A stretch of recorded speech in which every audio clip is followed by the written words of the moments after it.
नमस्कार, मैं नासिर हुसैन और आप देख रहे हैं किसान तक। इस वक्त हम मौजूद हैं institute of Himalayan bioresource technology Palampur Himachal Pradesh में।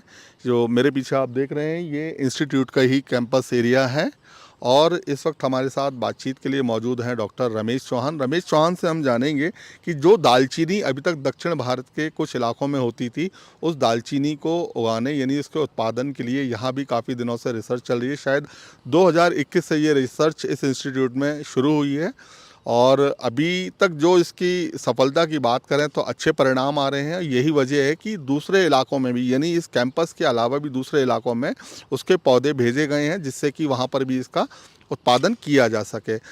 दालचीनी की खपत की अगर बात करें, जहाँ गरम मसाले की बात आती है तो दालचीनी को आप अलग नहीं कर सकते, दालचीनी उसमें शामिल होगी ही होगी, इसलिए हमारे देश में उसकी खपत भी काफ़ी है। लेकिन ज़्यादातर वो आयात की जाती है। उसमें कितना खर्चा आता है उस बारे में भी डॉक्टर रमेश हमें बताएंगे। लेकिन सबसे पहले हम जानते हैं डॉक्टर रमेश से कि इसकी शुरुआत कैसे की गई। डॉक्टर रमेश, दालचीनी के लिए दक्षिण से आ रही थी, लेकिन क्या वजह रही कि इसकी शुरुआत यहाँ नॉर्दर्न इलाके में भी की गई और आप लोग बड़ी सफलता के साथ आगे बढ़ रहे हैं, तो उसके बारे में बताएं। सर, दालचीनी की बात करूं तो अगर हम इसका इंपोर्ट देखें तो लगभग 45,000 टन दालचीनी हम हर साल श्रीलंका, वियतनाम, नेपाल आदि देशों से करते हैं। 45,000 टन? 45,000 टन, बिल्कुल सर। और हमारे देश में इसका उत्पादन जो है सिर्फ 5,000 टन ही है। तो 5,000 टन उत्पादन है, बाकी हम 45,000 टन इसका इंपोर्ट कर रहे हैं। तो ज़रूर तो महसूस है ही है कि हम क्यों ना इसका एरिया बढ़ाएं। और एक बात और बताना चाहूँगा, जो भी हम दालचीनी इंपोर्ट कर रहे हैं तो जो हमारी जो असली जो दालचीनी है, जैसे सिनामोमम वेरम जो हमारी असली दालचीनी है, लेकिन हम जो आयात कर रहे हैं वो सिनामोमम कैसिया है, जिसका आयात हम लोग 37,000 टन के आसपास कर रहे हैं। तो इसमें टोटल अगर इंपोर्ट की बात करें तो 909 करोड़ के लगभग हम लोग हर साल इसमें खर्चा करते हैं। तो ये हमारे एक शुरुआत थी कि क्यों ना हम इसको कल्टीवेशन हम इसकी इंडिया में ही क्यों ना करें या हमारे नॉर्दर्न इंडिया में क्यों ना करें। तो इसके लिए हमने कुछ निश मॉडलिंग किया। तो उसमें हमने पाया कि जो हमारे हिमाचल के जो निचले क्षेत्र हैं, जैसे ऊना, बिलासपुर, कांगड़ा और सिरमौर के इलाके, जहाँ का जो वातावरण है कुछ कोस्टल इलाकों के बराबर का है, तो उन क्षेत्रों में हमने इसके कुछ डेमोन्स्ट्रेशन प्लॉट लगाए और वहाँ पे हमने किसानों को इसके कुछ पौधे वितरित किए। ये 2021 की बात है। और लास्ट ईयर हमने कम से कम 10,000 पौधे किसानों को वितरित किए हैं, जहाँ पे हमें इसके अच्छे परिणाम हमें मिल रहे थे। ये पौधे इंस्टीट्यूट कैंपस में ही तैयार किए गए हैं? सर, इसके लिए मैं बताना चाहूँगा कि हमने इसकी खेती जैसे स्टार्ट की है यहाँ पे, तो उसके लिए हमने जो हमारा केरला और महाराष्ट्र में जो हमारे ICAR के इंस्टीट्यूट हैं उनके साथ हमने कोलैबोरेशन किया। तो उसके बाद वहाँ से हमने प्लांटिंग मटेरियल वहाँ से लाया और यहाँ पे उसको हमने आगे डिस्ट्रीब्यूट किया है किसानों को। 2021 से आपकी ये कोशिश चल रही है और 2023 आ चुका है। जी सर। तो अभी तक की प्रोग्रेस यानी कि सफलता क्या है? सर, एक चीज़ और बताना चाहूँगा, ये फसल 4 साल लेती है पहला उत्पादन देने में।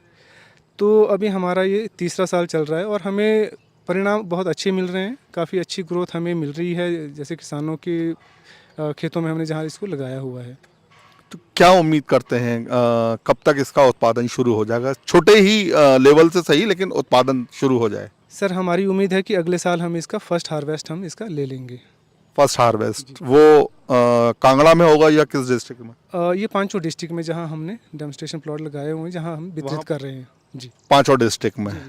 अगर इसकी उपयोगिता यानी कि वो उपयोगिता तो ये है कि बहुत सारे मसालों में हम इस्तेमाल करते हैं, लेकिन ये हमारे लिए फ़ायदेमंद किस तरह से? क्योंकि ड्यूरिंग कोविड इसकी बड़ी चर्चा हुई थी दालचीनी की कि ये बूस्टर है। इसके फ़ायदे क्या हैं? सर, इसको मसाले के रूप में इस्तेमाल तो किया जाता है, या इसके अलावा इसको इम्यूनिटी बूस्टर के लिए भी इसको हम इस्तेमाल करते हैं पुराने टाइम से ही। आयुर्वेदा में भी इसके औषधीय गुणों का बताया गया है, तो इसलिए इसका उपयोग जो है निरंतर बढ़ ही रहा है।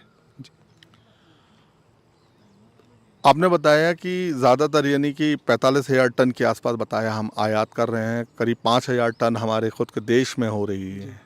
अगर इलाके की बात करें, मौसम की बात करें, तो दालचीनी के लिए किस तरह का मौसम जो है वो चाहिए होता है? इसके लिए जो वातावरण की जो रिक्वायरमेंट है, जो क्षेत्र जहाँ पे ह्यूमिडिटी ज़्यादा है 70 to 80% ह्यूमिडिटी और तापमान जहाँ पे मतलब 25 से 30 डिग्री तक रहता है, तो वो क्षेत्र इसके लिए बहुत ही उपयुक्त हैं। जैसे हिमाचल की बात करूँ तो जो हमारा पौंग डैम के आसपास के इलाके हैं या गोबिंद सागर जो झील है हमारे उसके आसपास का जो इलाका है, वहाँ का जो वातावरण है वो कोस्टल इलाकों के लगभग सिमिलर टाइप का है, तो वहाँ पे ये खेती अच्छे से की जा सकती है। और उन क्षेत्रों के लिए जहाँ पे लोग अपनी कल्टीवेशन नहीं कर रहे हैं या लोगों ने खेती छोड़ दी है, तो उनके लिए बहुत अच्छा एक फसल आने वाले समय में हो सकती है। ये आपने बताया हिमाचल के इलाकों के बारे में, यहाँ इसको अच्छे से उगाया जा सकता है। क्या हिमाचल के बाहर और भी ऐसे राज्य हैं जो आपने चिन्हित किए हो जहाँ इसका उत्पादन किया जा सकता है? नहीं, अभी हमारा फोकस हिमाचल का ही है, तो अभी हमने हिमाचल में इसको स्टार्ट किया है। तो जो एरिया आपने चिन्हित किए हैं इसके लिए, हिमाचल में भी अगर हम बात करें, तो जो हमारी खपत है कि हम 45,000 टन बाहर से आयात कर रहे हैं, अगर यहाँ ये सक्सेस हो जाती है, जैसी उम्मीद है आपने बताई है कि हो जाएगी, ये अगले साल हम पहली क्रॉप ले लेंगे, तो क्या इन एरियाज़ में हमारे पास इतना इलाका, इतनी ज़मीन है कि इसका उत्पादन हम कर सकें उतना? सर, हमारा टारगेट अभी 50 हेक्टेयर के आसपास का है। अभी हमने लास्ट ईयर जैसे मैं बता रहा था 10,000 पौधे हमने वितरित किए हैं, तो उसमें 9 हेक्टेयर हमने कवर किया हुआ है।